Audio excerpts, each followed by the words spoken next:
Welcome to episode 6 of our educational series on passive real estate investing basics. Be sure to watch our series on 1031 exchanges and real estate taxation basics. We also encourage you to read our book, How to Retire from Being a Landlord, which you can order for free on our website or on Amazon.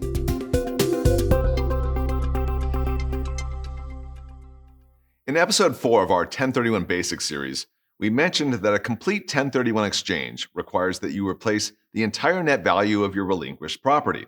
This includes your equity and your debt. If you didn't have a loan on your relinquished property, then great. You only have to reinvest your equity in a 1031 exchange.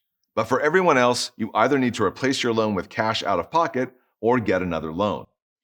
Unless, of course, you invest in a syndicated passive 1031 investment program with built-in financing. Most of these 1031 investment programs are Delaware statutory trusts, in which the program sponsor has obtained the financing for the underlying property before the first investor subscribed.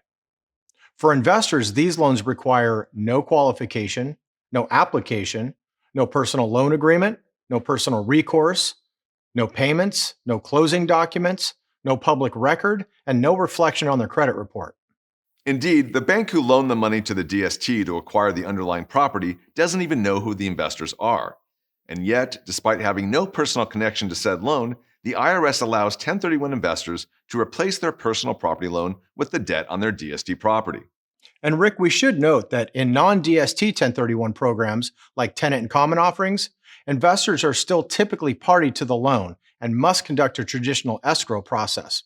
Nevertheless, such loans, as with DSTs, are non-recourse to the investors. Like any leverage, the debt on syndicated real estate produces 3 important financial results.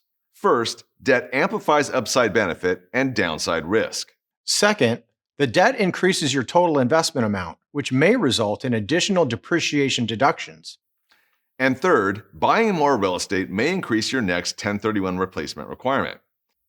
If you need to replace debt from your rental property, but you are either unwilling or unable to obtain a new loan on a replacement, then the built-in debt from a 1031 DST may be an attractive benefit.